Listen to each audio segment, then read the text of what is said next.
Boa tarde, queridos. Tudo bem com você? Ontem nós falamos um pouquinho sobre a história da Bíblia. Se você não assistiu ainda, assiste aqui no nosso canal Igreja Missionária TV o vídeo de ontem. E hoje eu quero falar um pouquinho sobre o estudo da Bíblia. Falando sobre o estudo da Bíblia, precisamos saber algumas coisas. Primeiramente, precisamos lembrar que a Bíblia é um livro inspirado por Deus. Portanto, é impossível interpretá-la corretamente sem o auxílio do Espírito Santo. Porém, ela também é um livro humano. Ela foi inspirada por Deus, mas escrita por homens. Por isso, ela possui particularidades gramaticais e estilos literários que exigem um certo cuidado em sua leitura, a fim de a compreendermos da forma correta. Com base nisso, podemos claramente entender por que nós devemos estudá-la e não apenas ler como lemos um outro livro qualquer. Visto que a Bíblia é a palavra de Deus, devemos estudá-la para entender a mensagem de Deus para as nossas vidas. E sob esse aspecto, nenhum outro livro pode ser comparado com a Bíblia. Nunca devemos ler a Bíblia e estudar a Bíblia como lemos ou estudamos qualquer outro livro. Por outro lado, visto que ela foi escrita por homens, devemos estudar também a Bíblia a fim de interpretá-la da maneira mais coerente possível e precisamos estar atentos às suas características textuais. Então, sobre esse aspecto, devemos estudar a Bíblia assim como estudamos qualquer outro livro que exige interpretação.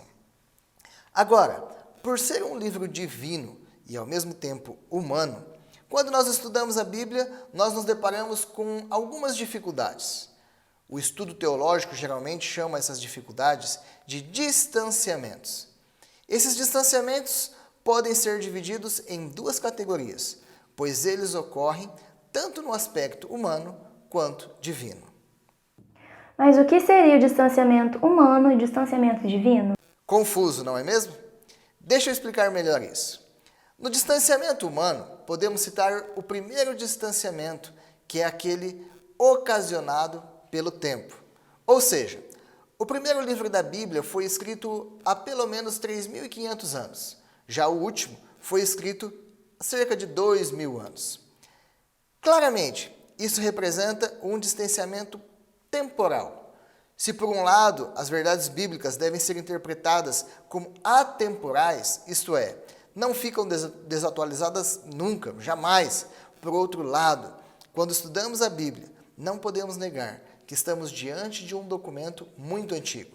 E com isso, a sua interpretação correta, para nós podermos interpretá-la de forma precisa, nós precisamos considerar essa característica.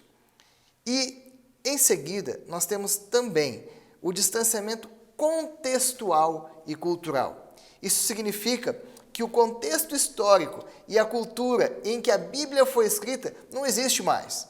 Portanto, é muito importante conhecer um pouco do mundo e da cultura em que os escritores bíblicos estavam quando eles escreveram cada texto. Aqui vale lembrar que muitos textos bíblicos foram escritos para atender e responder às questões do período lá em que ele foi escrito. No entanto, mais uma vez, é importante dizer que apesar de ter sido escrita há milênios atrás, a mensagem bíblica é tão relevante para nós hoje quanto foi para um judeu que viveu há 2.000 anos. A palavra de Deus definitivamente não muda. No tempo do Novo Testamento já havia esse tipo de distanciamento em vários aspectos, mas ainda assim a mensagem principal permaneceu a mesma. Em conjunto com o tempo, também podemos falar no distanciamento linguístico. Os textos bíblicos, eles foram escritos em 3 idiomas que já não são mais falados. O Antigo Testamento foi escrito em hebraico e alguns trechos em aramaico. Mas até mesmo esse hebraico do tempo bíblico, ele é diferente do hebraico falado atualmente. O Novo Testamento foi escrito em grego, mas esse grego também é de um tipo que não se fala mais na atualidade. Por último, nós temos o distanciamento autoral. Nós não temos acesso a nenhum autor bíblico, simplesmente porque todos já estão mortos. Assim, diferentemente de um livro atual, onde o escritor pode dar uma coletiva de imprensa para explicar alguns pontos difíceis de sua obra, nós não podemos tirar dúvidas, pois os escritores da Bíblia já não estão mais aqui. Então, eu espero que tenha ficado claro, né, que nós precisamos conhecer todas essas particularidades da Bíblia para poder compreender a sua escrita e a sua mensagem. Em segundo lugar, nós temos o distanciamento divino no estudo da Bíblia. E nós podemos citar esse distanciamento sobre dois aspectos principais. Primeiramente, há um distanciamento natural. Esse distanciamento é o resultado da distância que existe entre nós, humanos, limitados em todos os sentidos, e o Deus onisciente. Sem dúvida, isto afeta o nosso estudo e a interpretação da Bíblia, porque nós não somos capazes de entender tudo acerca de Deus. E há também o distanciamento espiritual e moral. Além de nós sermos criaturas limitadas diante de um Deus todo-poderoso, ainda possuímos uma natureza corrompida pelo pecado.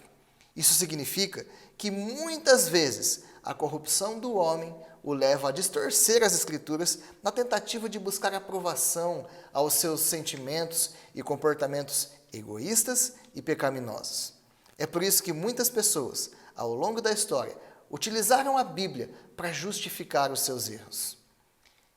Então, como resolver essas dificuldades para estudar a Bíblia e interpretá-la corretamente? Como resposta para essa pergunta, eu posso citar o conhecido lema de João Calvino que dizia: orare et labutare, isto é, orar e se empenhar no estudo dos textos bíblicos. Através da oração, nós pedimos para que o Espírito Santo ilumine o nosso entendimento para que nós possamos compreender as verdades tão sublimes da Palavra de Deus. Dessa forma, podemos superar o distanciamento divino através do estudo. Nós nos dedicamos a alcançar a interpretação correta dos textos bíblicos, considerando assim as suas particularidades textuais e todas as suas particularidades dos autores e escritores. E com isso, nós somos capazes de conseguir superar o distanciamento humano. Portanto, uma interpretação correta das Escrituras sempre irá refletir o equilíbrio entre oração e estudo. Espera, mas então por onde que eu devo começar? Talvez montar um roteiro para auxiliar no estudo da Bíblia seja um ótimo recurso. A ideia é fazer perguntas a um determinado texto bíblico com um roteiro que servirá como um tipo de guia para o seu estudo. Veja um exemplo de um roteiro básico para o auxílio no estudo da Bíblia. Ao estudar um texto bíblico, primeiramente, procure saber quem foi seu autor. Após descobrir quem escreveu o texto, descubra quem foi seu destinatário original. Identifique em qual gênero o texto está estudado e ele se enquadra. Por exemplo, ele é um texto histórico, poético, profético ou uma parábola. Nunca tente interpretar um texto histórico como sendo uma parábola e assim por diante. Para ficar mais claro para você, eu sei que você deve estar se perguntando, mas como eu vou saber se um texto é histórico, se ele é poético? Como eu vou saber essas coisas? Então eu vou deixar aqui no nosso link um material separando todos os livros por gênero. Assim, quando você for ler a sua Bíblia, você vai poder olhar lá para saber se aquele texto é um texto poético, se ele é um texto histórico, e assim você ter uma maior compreensão da Bíblia. Então, procure entender qual o sentido principal da mensagem desse texto. Selecione as palavras que precisam de análise mais cuidadosa com a ajuda de um dicionário. Leia e entenda o contexto imediato dessa passagem. O contexto imediato é a porção do texto bíblico em que a passagem está inserida. Por exemplo, os seus versículos precedentes e subsequentes. Por isso, é importante que você nunca pegue um versículo isolado para tentar compreendê-lo, mas sim todo o texto. Exponha o texto à luz de seu contexto mais amplo, isto é, o capítulo inteiro onde ele está inserido. Inclusive, considere em sua interpretação o contexto do próprio livro como um todo. Procure identificar as passagens correlatas ao texto que ele está sendo estudado. Isso significa que você deve considerar outros versículos bíblicos que estão relacionados com o mesmo tema que você está estudando. Certamente, essas passagens relacionadas, elas irão lançar luz ao texto estudado e contribuirão positivamente para a sua interpretação. Identifique qual a conclusão que pode ser tirada do texto estudado. Se houver possibilidade, procure pesquisar se a conclusão que você chegou sobre o texto é a mesma que outras pessoas comprometidas com o estudo bíblico também chegaram antes de você. Fale com seu pastor, me procure aqui na igreja, se você é da nossa igreja, procure os pastores da nossa igreja. Tenho certeza que assim você vai poder identificar e ver se aquilo que você está entendendo é realmente aquilo que é a mensagem da Bíblia. Mas, mais importante que o item anterior, identifique se tal conclusão está de acordo com o restante das Escrituras.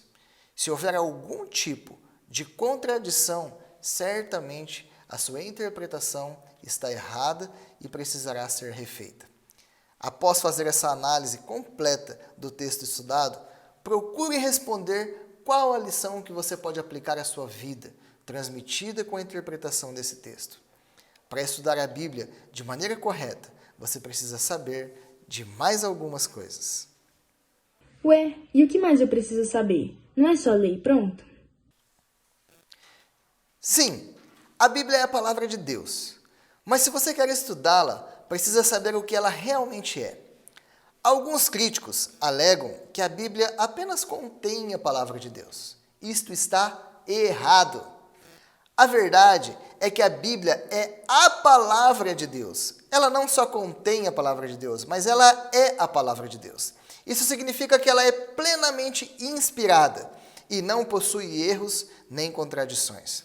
A Bíblia é inspirada, inerrante, infalível e autoritativa.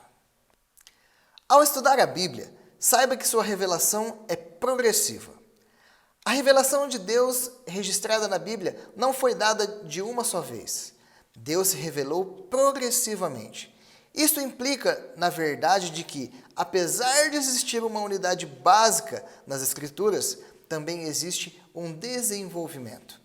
É por isso que nós podemos dizer que o Antigo Testamento deve ser interpretado à luz do Novo Testamento. Por exemplo, no Antigo Testamento nós lemos sobre a importância do sacerdote levítico.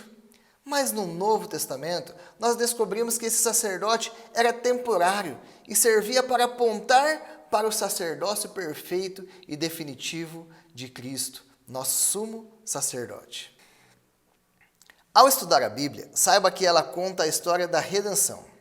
A Bíblia é um livro teológico, ou seja, do começo ao fim ela relata os atos de Deus no decorrer da história, a fim de redimir o seu povo.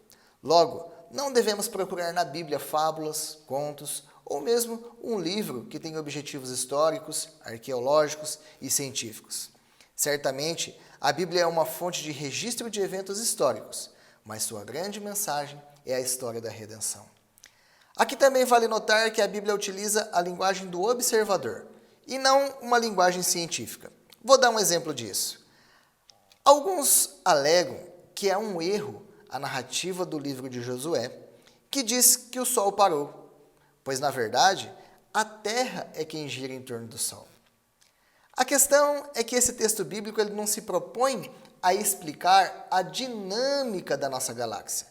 Ele apenas demonstra, pelo ponto de vista do observador, de quem estava vivendo aquilo naquele momento, a providência divina. Mesmo depois de tantos anos e da ciência ter provado que é a Terra quem se move, ainda assim utilizamos esse tipo de percepção ao dizer que o Sol nasce de um lado e se põe de outro. Ao estudar a Bíblia, saiba que Cristo é o centro dela. De Gênesis a Apocalipse, Cristo é o foco principal das Escrituras. Definitivamente, a Bíblia é cristocêntrica. Isso significa que a história que é registrada e contada na Bíblia aponta em todos os seus ângulos para a pessoa de Cristo. O Antigo Testamento revela claramente a promessa acerca do Messias prometido, o Filho de Deus enviado ao mundo para resgatar o seu povo. Já no Novo Testamento, registra em detalhe o cumprimento dessa promessa.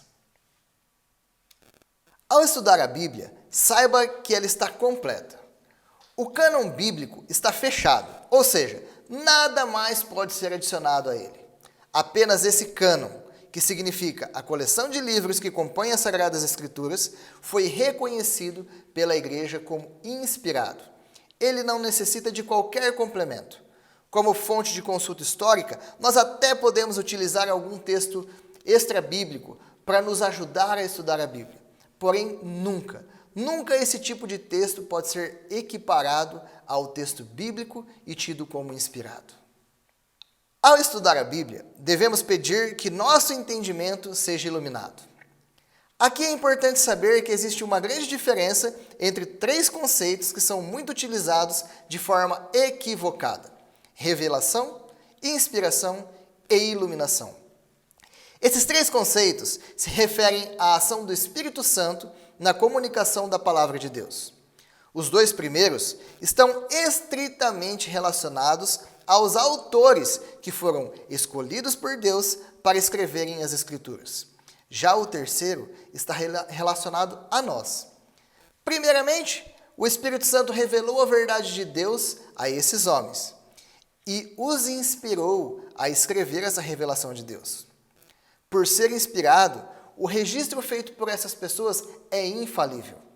Portanto, os escritos bíblicos receberam a iluminação e a inspiração. Quanto a nós, resta-nos orar para que o Espírito Santo ilumine o nosso entendimento, para que nós possamos compreender as verdades reveladas nas Escrituras. Portanto, não devemos pedir pela revelação da palavra, pois ela já está revelada. Também não devemos pedir por inspiração, pois os autores bíblicos já foram inspirados a escrevê-las. Nós devemos orar unicamente pela iluminação do Espírito de Deus, para que nós possamos ler e compreender aquilo que já foi revelado e registrado de forma inspirada. Estude a Bíblia sabendo que ela é a sua melhor intérprete. Realmente, existem passagens difíceis na Bíblia. Porém, normalmente, uma aplicação correta de outros textos bíblicos lançará luz sobre um determinado texto que apresenta alguma dificuldade de interpretação. Apesar de comentários bíblicos, dicionários, materiais de apoio serem muito importantes no estudo da Bíblia, todos eles são passíveis de erro. Então, se porventura, em algum ponto, eles se contradizerem às Escrituras, eles devem ser rejeitados. Ao estudar a Bíblia, saiba que nela não há códigos ou mensagens ocultas. Desde muito tempo, pessoas têm se esforçado para tentar defender que a Bíblia possui mensagens criptográficas e sentidos ocultos. Mas todo bom estudante da Bíblia precisa saber que ela é a palavra de Deus revelada e não escondida. O objetivo de Deus foi se revelar de forma especial através das Escrituras, e não de produzir um livro de enigmas que somente algumas poucas pessoas poderão entender. Claro que existem passagens difíceis, mas não são códigos nem mensagens ocultas. Estude a Bíblia sabendo que um texto diz o que ele diz. Essa questão está diretamente relacionada ao tópico anterior e implica na verdade de que um texto possui apenas um único significado. Algumas pessoas estudam a Bíblia de forma errada, simplesmente porque tentam ficar procurando sentidos e significados que não existem no texto. O resultado disso é geralmente uma interpretação fantasiosa, carregada de alegorias e super espiritualizadas. Esse tipo de interpretação é profundamente equivocado. A interpretação mais simples possível é geralmente a melhor. Aqui devemos nos lembrar de que a Bíblia não foi escrita tendo como alvos apenas eruditos e estudiosos. A Bíblia foi escrita para que pessoas comuns, assim como eu e como você, pudessem abri-la e de forma bastante clara entender sua mensagem principal. Ao estudar a Bíblia, avalie sua interpretação. É comum algumas pessoas tentarem extrapolar o que o texto bíblico está dizendo. Esse tipo de comportamento é um dos mais prejudiciais, pois adiciona ideias que não estão na Bíblia. Outras pessoas ainda procuram alegar que tiveram uma suposta revelação acerca de uma determinada interpretação de um texto bíblico que ninguém mais a teve. O que for além do que está escrito, então deve ser rejeitado. Ao estudar a Bíblia, não seja superficial. Algumas pessoas se preocupam muito com prazos. Elas querem cumprir um programa de estudo num determinado período de tempo. Apesar de ser importante manter um cronograma com algumas metas a serem cumpridas, tal programação não pode jamais pressionar o ritmo de nossos estudos. Caso isso ocorra, nosso estudo da Bíblia será raso e superficial. Não procure pular as etapas de uma interpretação bíblica sadia, pois certamente o resultado será um estudo pobre, confuso e, em muitos casos, completamente problemático. Ao estudar a Bíblia, é essencial dispor de uma boa tradução. Existem muitas traduções disponíveis em português, que no geral são muito boas e estão comprometidas com o idioma original. É interessante que o estudante da Bíblia tenha acesso a diferentes traduções a fim de comprá-las. Você também pode baixar no seu celular, no seu computador, o aplicativo da Bíblia. Tem diversos aplicativos que, quando você baixa ele, já tem lá várias traduções, várias versões. Então você encontra lá, eu tenho, por exemplo, no meu celular, um aplicativo onde eu tenho NVI, NVT, NTLH, várias versões onde você pode fazer comparações, para assim você ter uma clareza maior do seu texto. Isso facilita o entendimento acerca de determinado texto. A conclusão que nós temos sobre estudar a Bíblia é que, por mais que a Bíblia pareça ser uma tarefa árdua e difícil, certamente ela é muito gratificante e representa um privilégio enorme do qual nós desfrutamos. Além disso, tantas especificações não significam que apenas teólogos estudiosos conseguem estudar a Bíblia e interpretá-la corretamente. Ao contrário disso, a mensagem do Evangelho de Deus, em que Deus amou o mundo de tal maneira que deu seu Filho unigênito para que todo aquele que nele crê não pereça, mas tenha vida eterna, é bastante clara a qualquer pessoa. Portanto, eu quero deixar aqui com você alguns materiais para que você possa se aprofundar no seu estudo e que assim você possa ter mais clareza da palavra de Deus. Eu quero orar com você e quero abençoar a sua vida para que você esteja desenvolvendo cada dia mais um relacionamento com o Deus Todo-Poderoso. Feche os seus olhos. Senhor meu Deus, Pai amado, Pai querido, eu venho aqui hoje, encerrando esse estudo que nós tivemos ontem e hoje, acerca da Tua Palavra, Pai. Que o Senhor possa nos iluminar, nos dando clareza, aquilo que o Senhor já nos revelou e nos deu como presente, que é a Tua Palavra verdadeira. Eu consagro a minha vida, a vida de cada um daquele que está assistindo esse vídeo. Em nome de Deus Pai, Filho e Espírito Santo. Amém e amém. Fiquem em paz, queridos.